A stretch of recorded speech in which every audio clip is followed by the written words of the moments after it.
Welcome back to Unapologetically Grown, owning every year, every curve, and every choice. The podcast where we talk about leveling up, starting over, and owning every chapter of your life with zero apologies. I'm your host, Brannen, and today we're diving into a story that so many of us secretly dream about: walking away from the corporate world and building something of your own. Even when you have no idea what that something is.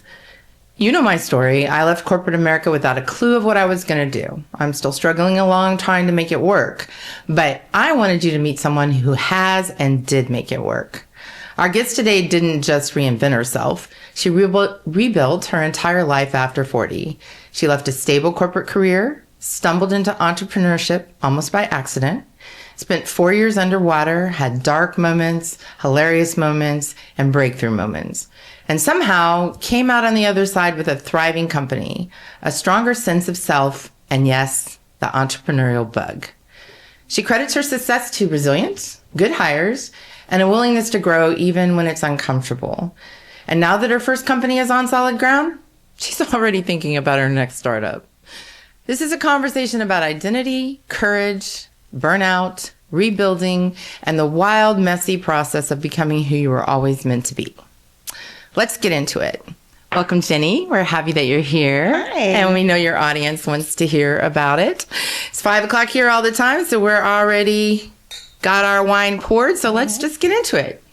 Why don't you tell us just a little bit about... Bad luck not to take a sip. Oh. Better take one before we get started. Okay. Let us a little bit about you and your company, and then we'll get into the nitty gritty. Sure. So I am the founder and CEO of Toronto Destination Management Group. We are based here in Huntsville. We provide services and support for corporate groups, teams, work teams, conferences, large groups coming to town and visiting. And we even do a little bit of experience and culture activities for locals as well. Oh, that sounds very exciting. That sounds like something I would like to do, get up every morning and do. Yeah. So tell me a little bit about what was going on in your life at the time that you tried to make this change. So I had a wonderful experience working at a nonprofit for almost a decade and really enjoyed that work. It was focused on identifying leaders in the community, connecting them to each other through networking, and then inspiring them, hopefully, to get engaged in the community and get involved and give back, to serve on boards and to volunteer and things like that, to know their community. From there, I went to a corporate opportunity for about a year. And it was during that time that I'd like to say, you can't know good without experiencing bad. So I had a year of a pretty toxic environment. And I do like to look back at it, though, as the things that I learned from that. There was a lot of marketing education that I received, logo design. When you got down to it, even though the business concept had been around a long time, this was a new venture. And so I think that's when I kind of caught that entrepreneurial bug as far as learning and seeing how you build something from scratch. So when I left that opportunity, I took 3 months off to detox, which is about all I could stay still for. And then I said, all right, I'm going to take what I've learned and the best of what I enjoy doing, and I'm going to try to create a business. And that's kind of how Toronto came to be. That's an awesome story. I am going to show my age, put my glasses on. So when you left, was there like a moment you knew you had to walk away, or were you winging it? Was it planned? How did that kind of, for our audience members that might want to know? Yeah. I think women will stick it out longer than maybe most. I don't have any statistics on that, but I do think we will make excuses for things. We will we'll suck it up. We'll push through, And then you finally get to a point where it's affecting your health or it's affecting your family. And then when it's not just about you, that's when I think it's time to walk away. And that's what I did. My health, my family time was just terrible. So I said, all right, I've got to do something. This is not good for me at all. And so I wanted to give myself a little break, not to think about anything. But I also think with women that our work is our identity. Mm. And that was important. And for that 3 months, I'd kind of lost my identity. Who am I? What am I? What's my worth? I like giving back. I like being a part of the community. And now I'm lost. Mm. And so that was a big struggle for me. So again, after that amount of time, I said, all right, what am I going to do? What do I enjoy doing? I enjoy meeting people. I enjoy sharing Huntsville with them. I want them to see the hidden gems and pull the curtain back so they can see really who we are and what our culture is and why we are the way we are, why we're such a great city. Right. So what did that process look like for you, stumbling on that idea? You have an amazing company. It's an amazing concept. It's very, unique and unusual. Like you said, you're the only one around. What did that process kind of look like for you? Well, I really thought I was going to start a little something and then go on and get a real job. And it was going to be a marketplace platform for locals to be able to share tours and experiences. So I was going to manage the website and market the website. But I brought in friends of mine, a dear friend that had a wine shop. She was going to do wine tastings. I had a friend that was a history professor. He was going to do history walks downtown. Had an artist friend that was going to create a live art experience, a bike ride. I just kind of stocked it with friends sharing things they enjoyed doing. And that was... I just wanted us to be a cool town, like Savannah or, Charleston or somewhere like that. I wanted everybody to see who we were and for us to be able to represent ourselves like that. We love the Space and Rocket Center. A lot of times that gets people here, but then what? Who are we as a city? And so it started as that, and I ran that for a couple of months, launched in 2019. And after that, 2020, January, I went around to the hotels and I said, hey, I've got this little thing. If y'all want to share it with your guests, you're welcome to. And one person specific said, that's great, that's real cute, but what we need in Huntsville is a DMC. I did not know what that was, so I just nodded and smiled. I went back home in 2020. I researched what a destination management company was and what it meant. And I learned that larger cities have multiples, dozens of DMCs. And they're like conference support. If you've ever gone to a conference and everything's taken care of for you when you get there, that's what a DMC does. They've managed the transportation, they've managed the hotel blocks, they've provided the entertainment, the tours after hours, maybe the venue for your meetings space and the catering.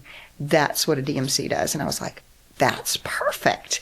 I would love to do that. And yes, Huntsville needs that. Right. Because the way we are booming, it was just perfect timing. So, yeah. So you once told me that you were underwater for 4 years. That's a long time to hold your breath. Yeah. What did that kind of look like from the inside? Oh, it's horrible. It's and people would encouragement, say, Jenny, encouragement. Yeah, I know. Well, it's fun because people would say on social media, "Oh, you have the best job, and this looks like so much fun." And I said, "That's what social media is for. I'm not going to take a picture of me with bruises and calluses on the back of my ankles or bleeding and tired, and it's midnight and I haven't eaten all day. I mean, why would you share that? It's got to look like fun." But the struggle was that I really was bootstrapping. I only invested for the website, which was not a big investment.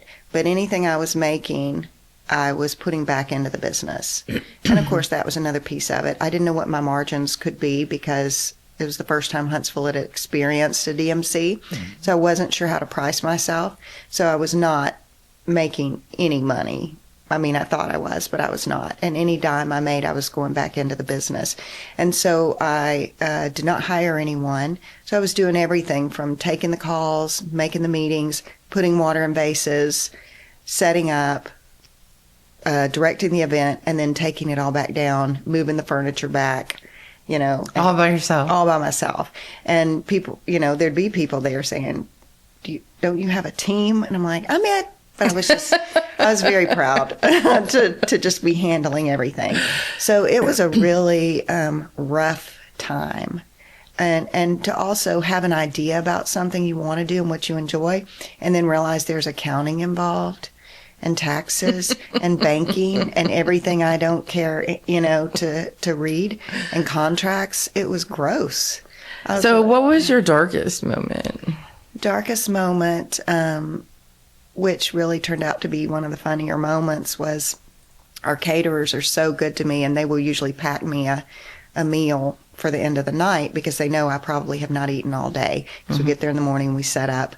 So at the end of the night, they give me my to-go box. It's about 11:30 at night, and I realize I'm so hungry, and I haven't eaten, and I'm stopping at every red light on the way back from the Space and Rocket Center to my house, and I'm eating mashed potatoes with my hands at every red light, and I get to my front porch, and I pour myself a glass of tequila. I'm in some nasty slippers, and I'm just sitting there like dead inside. I even lit a Marlboro Light, and I haven't done that in 30 years. But I was like, this has got to be rock bottom. I'm eating mashed potatoes with my hands, drinking tequila, and smoking a Marlboro Light. I don't know. It kind of sounds like a good time. Yeah. I can't believe a neighbor hasn't walked out and asked me if I'm okay. But that's where it was. Now, I'm not saying things got better the next day after I saw that moment.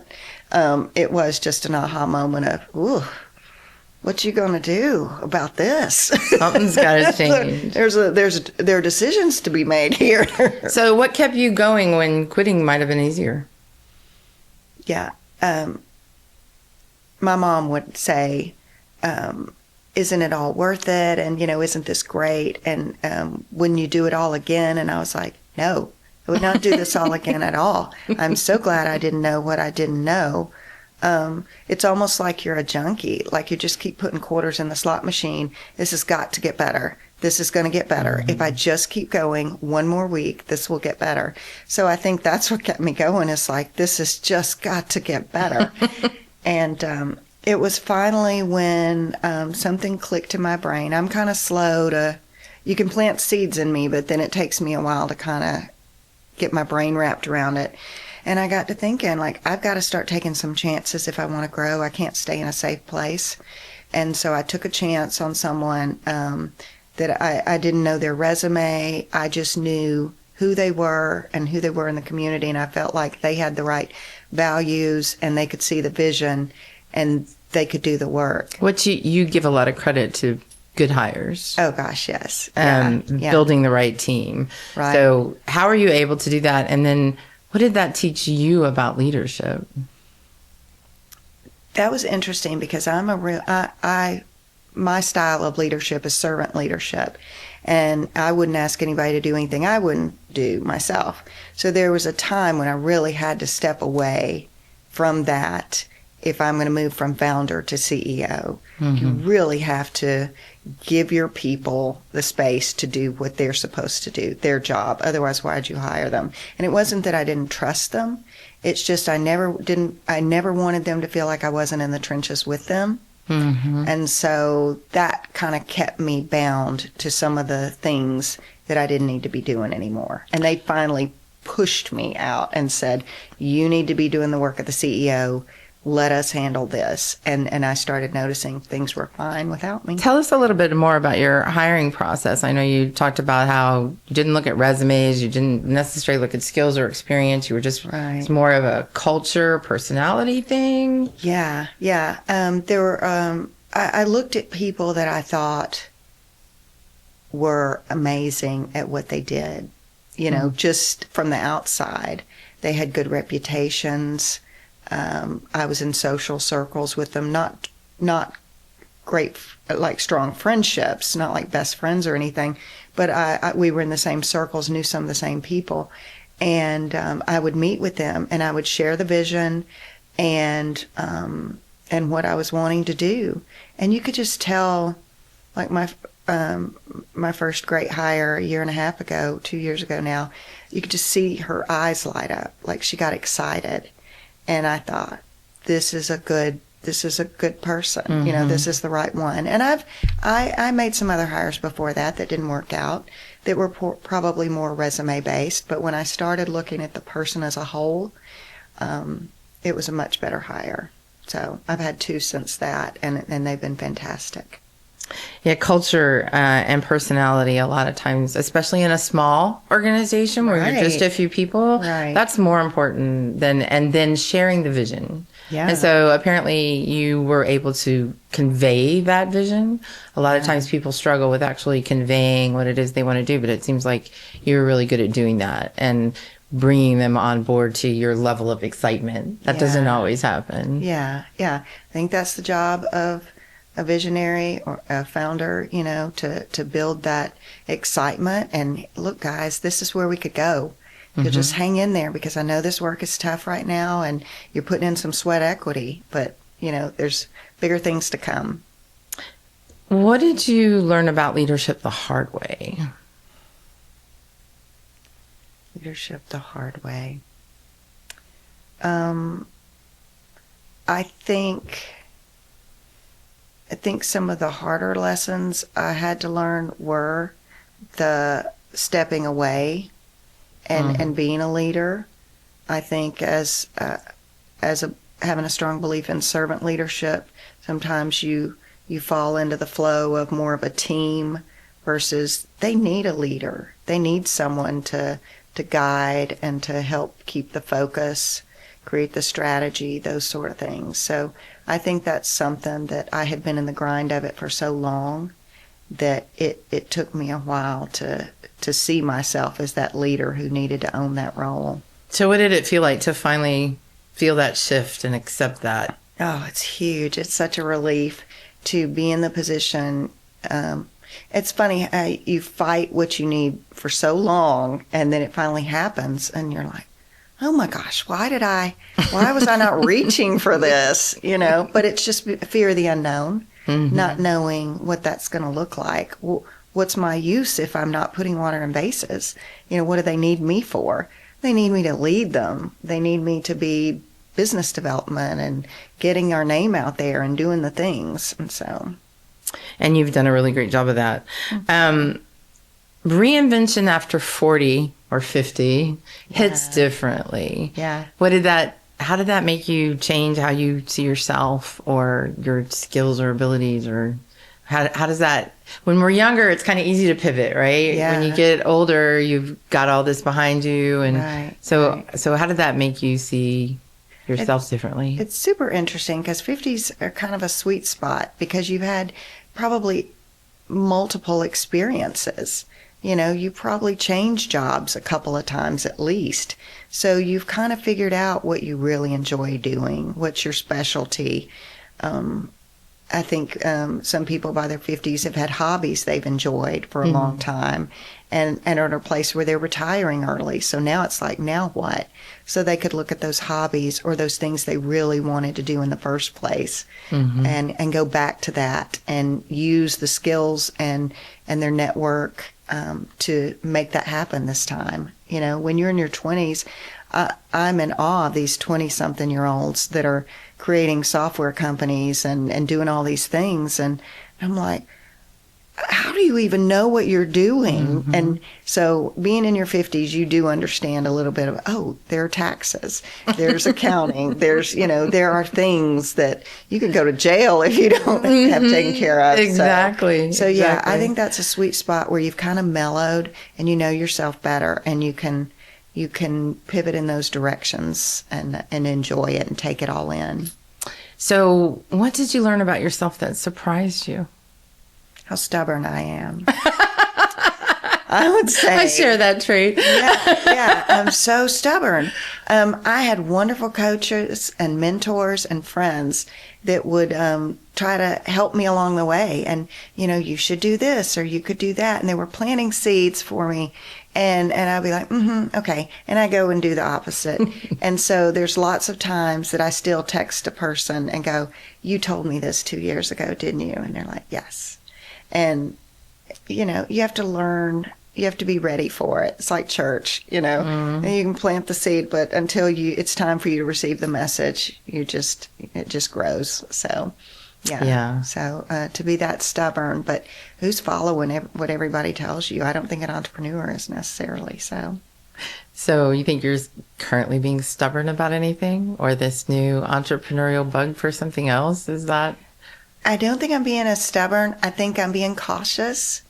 Probably more cautious because Toronto's doing so well, and it does take up a lot of my time. I realize if I started something over again, it would mean time away from that. And I want to make sure it's solid and secure and my team is comfortable and confident in what they're doing before I just go off and create some other vision. So I do, to help me with that creativity bug, I just do a lot of things still under Toronto, different events, different fun things. I can be really creative and imaginative during those. We have, Christmas light tours where we take people around, and we do, we just added a scene to table where you watch a movie and food and beverages in sync with the movie, and you watch Grease and learn the hand jive and those kind of things. So I can kind of fulfill that creativity piece of me without running out and starting another business. So I'm really trying to curb myself right now. So do you think that's really what's pulling you towards that entrepreneurial bug, is your creativity and wanting to just... So many great things to do. And, it can frustrate me sometimes when people are trying to reinvent the wheel or come up with a better something or other. There's so many things, so many services and things that you can do that aren't that complicated, don't take a lot of overhead. You can do things with your phone and your laptop now and your vehicle. It's not that complicated. It's not that hard to start your own business. Think about what somebody's asking you to do and just do it. I know you speak to other groups and kids and things like that, and you're always giving them advice. What's like the number one piece of advice that you give those people other than don't do cupcakes? You can tell us about the cupcakes. Cupcake people do not hate me. No, I don't want to offend any cupcake owners. But what I do is they just seem to be thinking too hard. And I just think people now want things easy. They want things accessible quickly. Well, think about that. Think about things that you want to be able to have and have now. I mean, you look at a DoorDash or an Uber or an Amazon 2-day delivery, things like that. People just want services. And if it's dry cleaning and they just want you to pick up their dry cleaning and deliver it to their office, that's a service. It's not glamorous. My job isn't glamorous. It is what it is. But do you want to have your own business, be your own boss?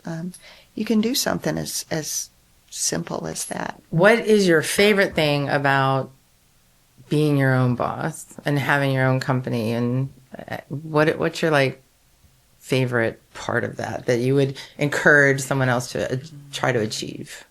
My favorite thing really is getting to know the people that are our clients. That's not always easy because we serve large groups. But my sweet spot, again, my team is great at handling groups up to 500 or more. My sweet spot is like 12 to 30, maybe 50, because I like to be able to meet people where they are. I like to ask them what they do for fun, what they do for work. I like to get to know them a little bit, and that just feeds me. I come home with so much energy when I've been out on a small group tour. We've got one this afternoon for 25, and we're doing an art mural tour with a couple of stops for beverages in the downtown area. And I'm really looking forward to it because 25, I'm going to be able to have conversations with them, get to know them a little bit better. It's going to be fun, Sounds fun. Make new friends. Can I go? No, I'm just kidding. So for the woman who feels stuck, scared, too old to start over, what would you tell her if she were sitting right here? Well, a smart piece of advice that was given to me was, if you wait until it's perfect, you've waited too late. So, and that's basically what I did. I didn't know if my website was running properly, but it was time to go. We're going to check this out, and someone will tell me if something's not working. So I would say, if you've got an idea, just take a step forward every day. Just do something in that direction. Huntsville is so generous with organizations and places that will help you.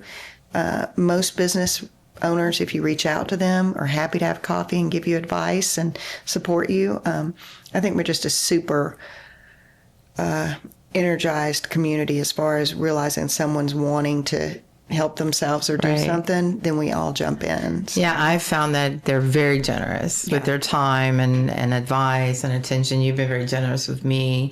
And so I think, that networking is a huge piece, and just getting out there and doing some of the things that expose you to that. Yeah.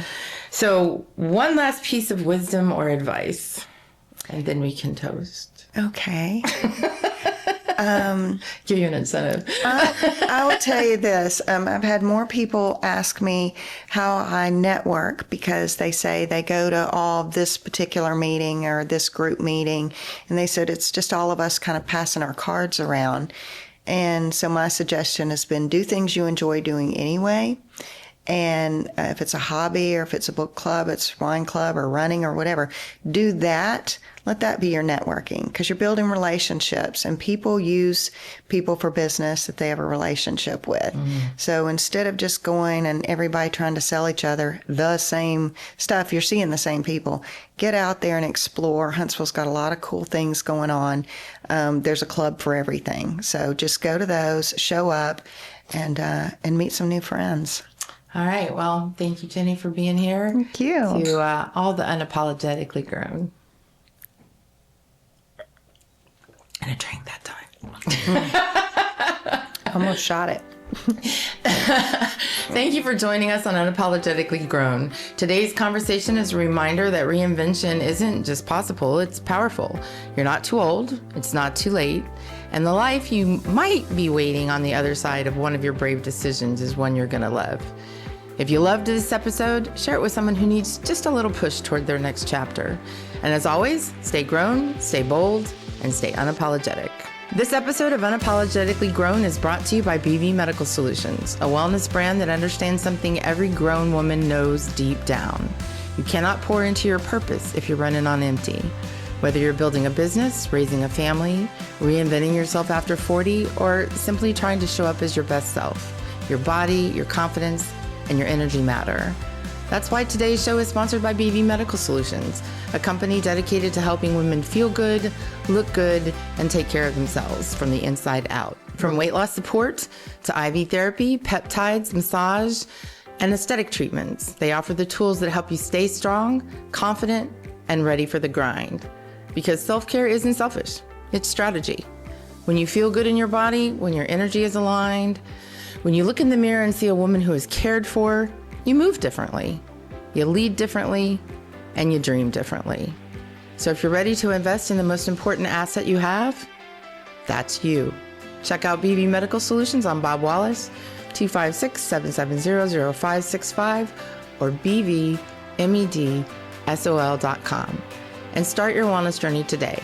Your next chapter deserves a version of you that feels powerful, supported, and unapologetically grown.